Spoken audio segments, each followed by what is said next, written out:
Okay, cool. Hey, I'm Gato. I will be showcasing one of my favorite NES games of all time, Blaster Master. I'll be playing the Japanese version. As you can see, it's called Metafight. So, yeah, commentating for this will be Davidtki, Blaster Master legend. Hi there, I'm David. So I'll do a countdown, and Davidtki, you can take it away, and I'll get started. All right, 3, 2, 1, go. Yeah, immediately we're seeing this is different from the US version.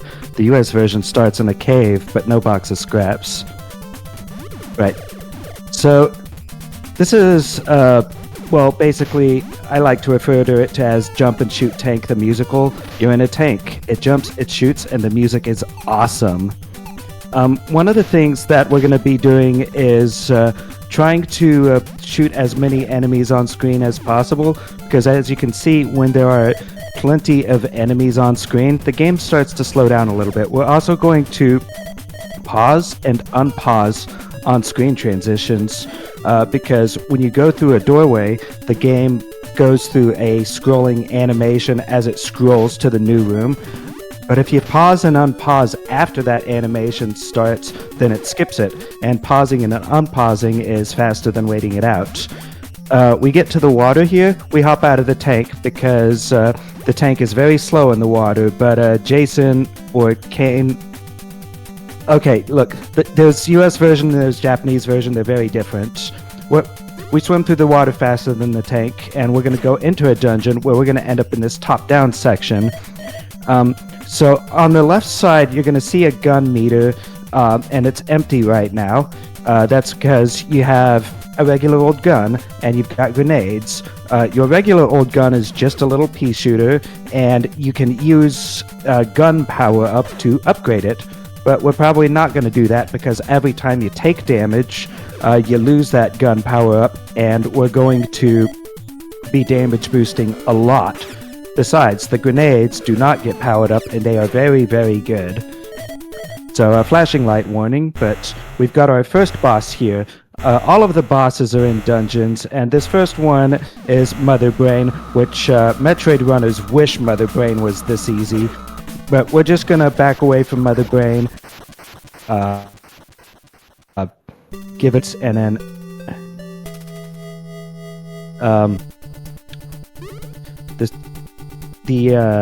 Okay, we're good. Yeah, the stream froze on my end for a little bit.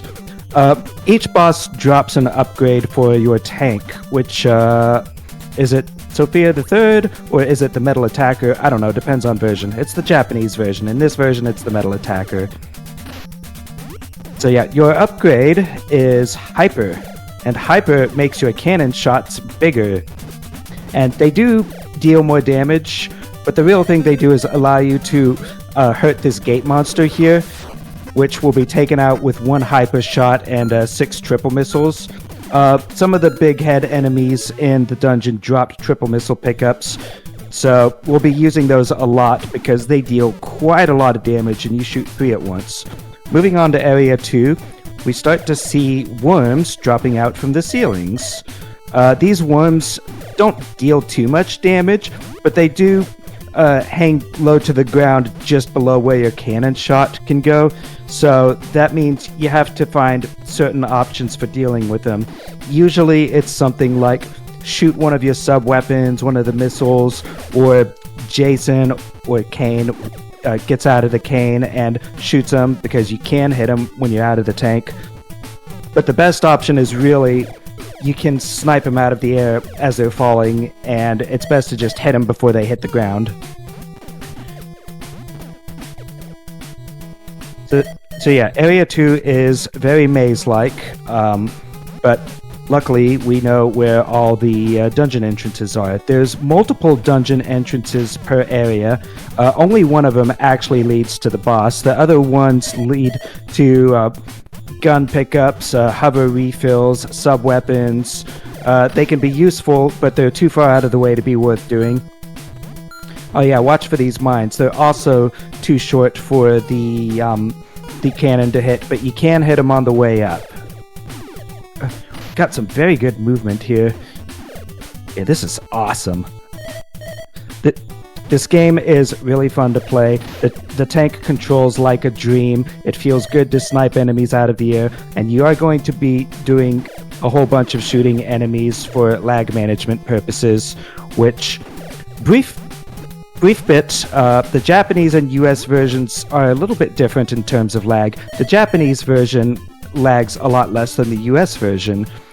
This is because the RNG rolls once per frame on the Japanese version, whereas on the US version, it rolls when needed, which you would think that would roll less, except when too much is on screen at once, it tends to do several rolls at once. So that's why it lags more.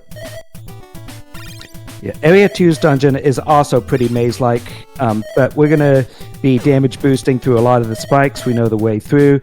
If you wanted to go down for a health refill, you could do that, but you're probably not going to, because Area 2's boss, Crabulus, is one of the easiest bosses you'll ever fight because of the trick that is so well known it was even in the Nintendo Power Magazine. Throw a grenade on the boss, pause, wait for the sound to change, and then unpause.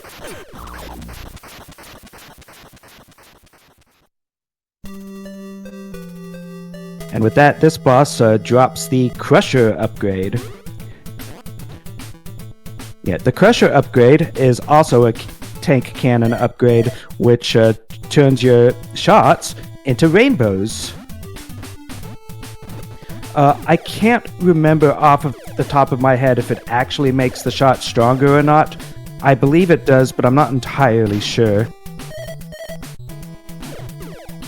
But the Crusher is probably one of the most important upgrades you'll find all game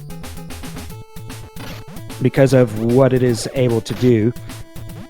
We're going to be going down toward a section of Area 2 where there's going to be a section of wall that's blocking off access to Area 3, and we're going to shoot it out. The Crusher upgrade allows you to shoot out those blocks, and that's a mechanic that you're going to see show up a lot in future levels. So, very important.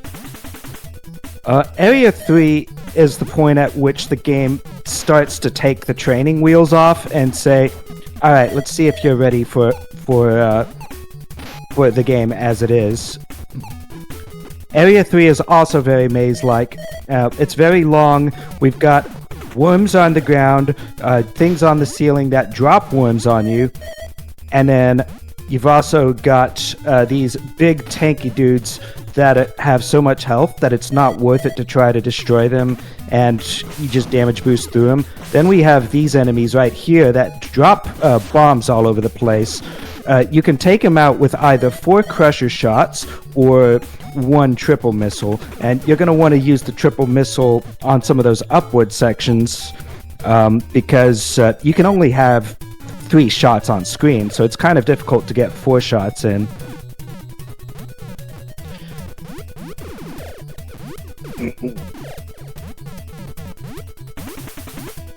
Yeah. One brief bit about the pausing and unpausing. It's a little bit different between US and Japanese versions. It's not actually any faster or slower in either version, but the pause sound plays slightly later in the Japanese version, so it kind of feels like it's quicker in Japanese, but it isn't. Yeah, we see some of the danger in Area 3, and this is one of the ways that the game really lulls you into a false sense of security. Many of the enemies will drop health refills, and their chance of doing so is about 30%, which is high enough that you think you can get health whenever you want, until suddenly you find that you're just not getting any health back, and then you're running through one of the more dangerous areas in the game on 1 health bar. Yeah, another quick note about health is it's actually a value between 0 and 255. You're not running on 1 health, but you're actually running on a fraction of health below 255. So 1 bar could be your last hit, but as we saw there, Gato took a hit, had 0 bars, and was still alive. Yeah, we're on 0 bars, still alive. That wasn't actually 0, it was just very close. Yeah, Area 3, pretty scary, but the music is so good. Now, thankfully, because of the category that we're doing, we do enter Area 3's dungeon full on lives, so we do not necessarily have to worry about if anything goes too wrong here. There's a lot of spikes to damage boost through, and you are going to end up taking a lot of damage. Very good placement on those grenades. It's pretty difficult to nail those guys with them.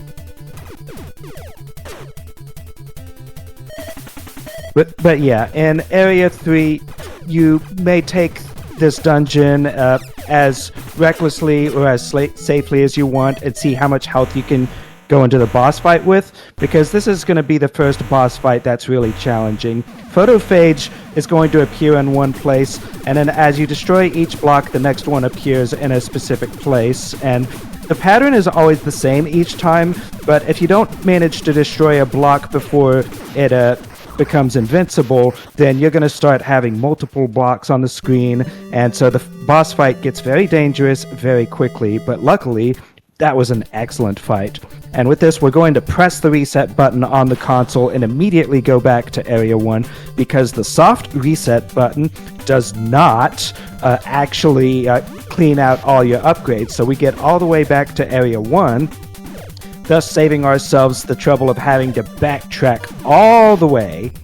But the reset does clear out your hover bar even if you picked up upgrades, so this brings us to the biggest RNG section of the game, which is that we have to come here and farm for hover pickups, and we're going to need at least 2.5 to make it up to the ledge, so 3 there.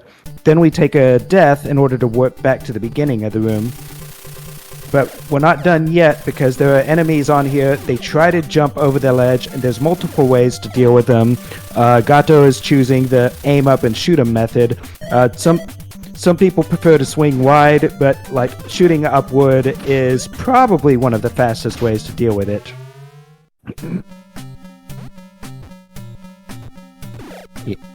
Yeah, this brings us to Area 4.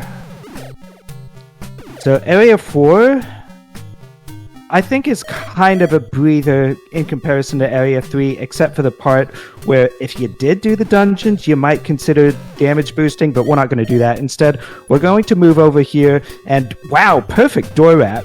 So when you go through a door, there's a frame perfect thing you can do to turn around, and then it will engage the door animation and make you pop out on the other side. That allows you to skip Area 4's boss, and thus getting Area 4's upgrade. But since we came here without the tank, we don't have the crusher for dealing with those blocks that are blocking the way down. So we're going to door wrap 3 times here to wrap the tiles, pause, unpause to reset the collision, and that gets us past the tiles, so we do not need the tank in order to get through the rest of the level. Since the tank moves so slowly in water, we'd want to be swimming through it anyways. Area 5 is challenging to get through, just because you're dealing with some different mechanics. You're swimming through the water, so you're moving different, and then you've got all these scuba diving enemies that are shooting at you, pelting you, and they take 3 shots to take down, but you can only have 2 on screen. So it's fairly difficult to actually take them out. It's possible with the right spamming. Ooh, watch out for those big guys going back and forth. They're going to do 2 bars of health damage. And yeah, take this a little bit safe. It's not the biggest deal if you take a death here, because we're going to be having to use up all of our lives anyways.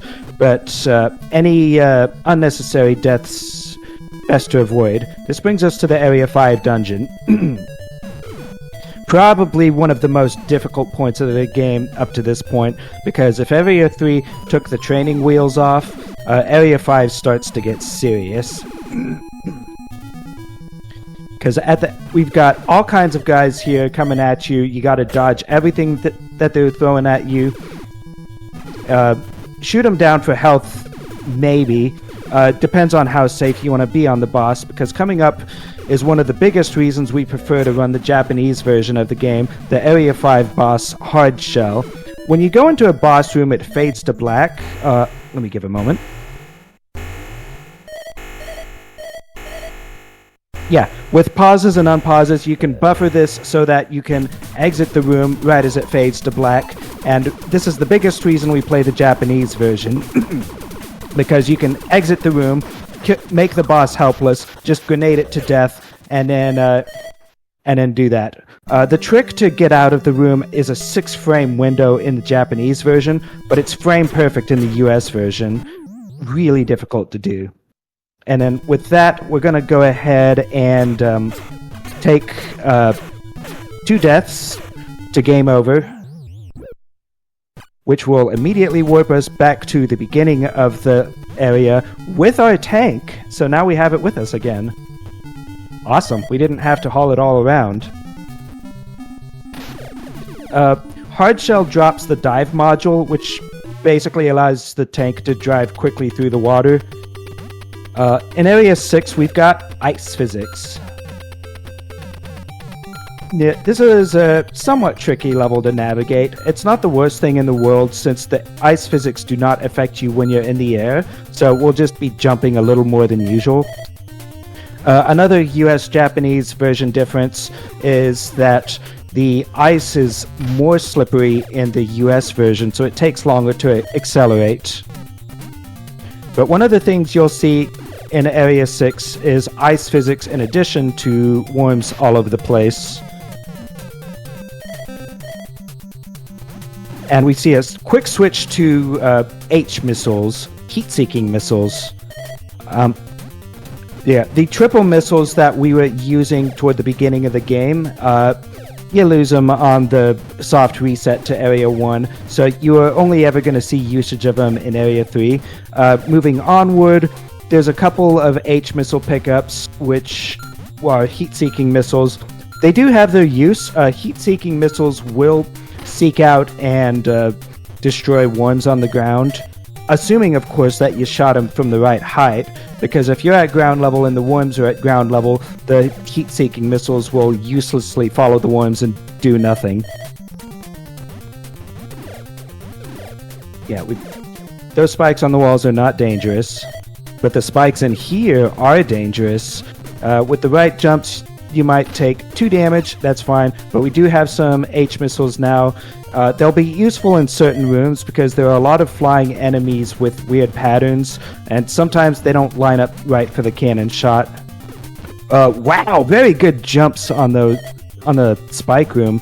It's actually not that easy to make those, because even though the tank does control quite smoothly, it does take a little bit of time for the tank to get up to speed, so it's not easy to make rounded jumps around a corner like that. Yeah, this is one of those rooms where you can either shoot all these guys with your cannon, or you can shoot heat-seeking missiles, depending on what you feel comfortable with. In general, the cannon is faster if you can nail it, because heat-seeking missiles can be useful, but one of the downsides to them is that you might fire 4 at once and very much lag out the screen. And also, climbing up to the dungeon, you can pause and unpause to reset the blocks and make that climb easier. We're going to grab some health here just for a little bit of safety. It's possible to get through this dungeon without it, but marathon will marathon. And sometimes Frozen Crabulus does not play nice. Yeah, one quick thing to note here is that we've got sections of ground that have ice physics, but the spikes do not have ice physics. So it's possible to line yourself up just right on the ice so that you go down. If you try to avoid the ice, you're slipping and sliding all over on the ice and then ending up on the spikes anyways. So Frozen Crabulus, the grenade trick works on this boss as well. But Gato taking the safe way, doing a single grenade from the left, which is one of the best ways to handle this boss. being positioned to the left stops the boss from throwing his huge projectiles, which might lag him out. A single grenade lags less, and when the boss lags out, there's a very significant chance that it might turn into a zombie and die, but not die. But after Area 6, we reset back to Area 1, and yeah, this run is going really smoothly. Like, this is awesome.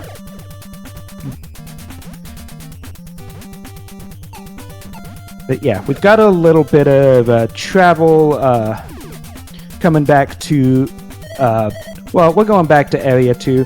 The pickup that we got from G and Gato stands for God Mode. That's right. Yeah, Wall 1 allows you to drive up walls like that. And so it's going to have significantly more ability to go vertical than the hover module does, especially since that reset gets rid of all of our hover again. Yeah, Japanese any percent is one of the safest categories for this game, but one of the downsides to it is losing all your sub-weapons and hover every time you reset, and so sometimes you do not have as many maneuverability or weapon tools as you would like in certain parts. But yeah, the Crusher allows you to get through to this section of Area 2 without having to go through all of the stage again, which I feel is a good time to mention the way some of these levels are designed. They're basically 8x8 maps that wrap around, so like kind of torsoid, I guess. But yeah, the map is square and it wraps around. You go right, you come from the left, and all of that. The same applies to the dungeons too. The dungeons are also actually just one big single map. And like all the different dungeon entrances, they don't put you on different maps, they just put you on a different part of the dungeon map. That's going to be really important going into Area 7, because we've got the toughest trick in the game, I believe, coming up right here. Which is that we're not going to go all the way to the final dungeon, we're going to go to the first one, and then we're going to do a little trick that is exclusive to the Japanese version, so concentrate time. Oh, that was so close. Yeah, you get as many tries as you want on this trick, so it's not the worst thing in the world, especially since after we defeat this boss... That was early. Oh, that was perfect. Oh, made it! Yeah, second try. That's awesome. Let's get a clap for that. Like, clap in chat, please. We've got the Area 7 boss, Solar Fred, who's going to jump 4 times, delay a little bit, and then open his mouth. And you can rest on the top of the screen and just be safe there. And then there we go. That's Solar Fred. And then, since we end up at the entrance to the final dungeon, rather than the entrance we came in, we're just going to go ahead and take 2 deaths in order to warp back to the entrance of Area 7. And so, that brings us to the rest of the game, where suddenly we're playing a different game now, because the upgrade we got is Wall 2. Wall 1 allows you to drive on walls, Wall 2 allows you to drive on ceilings. Seems like it should be better, right? Nope. Well... Okay, remember that scene in Spider-Man when Spider-Man's accidentally sticking to something or someone and he can't figure out how to unstick? That's what Wall 2 is like. Basically, when you go over a ledge, Wall 2 will engage and try to get you to cling to the wall, so you're not just going to drive off an edge, you're going to continue to stick to the platform you're on. This wouldn't be so bad, except that Wall 2 overrides your jump button. So, if it starts, then there's nothing you can do about it, and you're stuck being sent onto whatever wall you want. It wants. There are ways to mitigate that, but before that, let's hope for an H drop here. Unfortunate. It's only a 30% chance. Let's also hope that the stingers... So close. Whew! Yeah, those guys, if they hit you, they will knock you off the ceiling, and you'll have to start that drive over. It is unfortunate to not get a hover drop here, because that means we gotta do Area 8 without him. Area 8. Gosh. Despite being made entirely of meat, Area 8 does not appear to enjoy life. It is trying to kill you. There are spikes here. They do 2 bars of damage, and Wall 2 is trying to send you over a ledge into those spikes. So there are ways to mitigate Wall 2. It will only engage if you're holding left or right on the D-pad, and only at a specific distance from the ledge. So, woo, very nice double jump there. So if you jump and land past the point at which it would engage, it won't engage and you can jump again. But then we get to the Hellway, the room where there are spikes on the ground, worms dropping from the ceiling. Oh, and that little bit of wall sticking out. Well, Sophia's momentum doesn't pick up quick enough to actually make it into the gap if you clip that wall. But wow, getting through the Hellway, no deaths. Very good. That room has claimed many lives, many runs. It is, if you're not experienced with the game, the Hellway is probably the toughest room in the game, bar none. Many, many runs have died there. This brings us to this room, which isn't necessarily difficult to survive, but there's so many little ledges and bumps that you're going to be jumping a lot and trying to make sure you're not losing a lot of time to Wall 2 engaging, or Wall 1 sometimes. Those skull enemies coming from behind can be taken out, but require 4 crusher shots. Then we get the final room here, where we're just going to shoot out some blocks and then enter the final dungeon. Now, this final dungeon is basically a whole lot of shootable blocks and a whole lot of exits from the room, but this exit due north from here is the correct one. We're going to have 2 bosses here.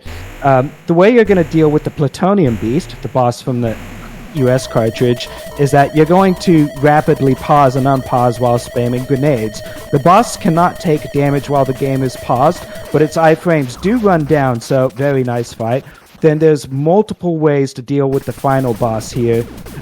Looks like we're going with the mashing method. The mashing method is by far the quickest method of dealing with the boss. As long as you are mashing faster than the boss can run through iframes, then the boss will not damage you and you can damage it. But this requires a very fast mash, and you gotta keep it up for the boss's entire health bar. But luckily, time's gonna come when we fade to black. And time. Ooh. That was a phenomenal run. Yeah, it was pretty good. That mash is always so exhausting at the end. Yeah. It's probably the thing I fear most from trying to do PB attempts is that mash. How do you feel? Pretty good, actually. Yeah, second try lava skip. I'll take it. Low 27. That was a really good run. And yeah, please follow that godlike gamer. Yeah, thanks for the commentary. It was awesome and very lots of information. Yeah, thank you for having me. Or should I say, very thanks. Very thanks. Yep. Reference to once these credits scroll away, you'll see what we are talking about. But yeah, very thanks to David, and very thanks to Dave.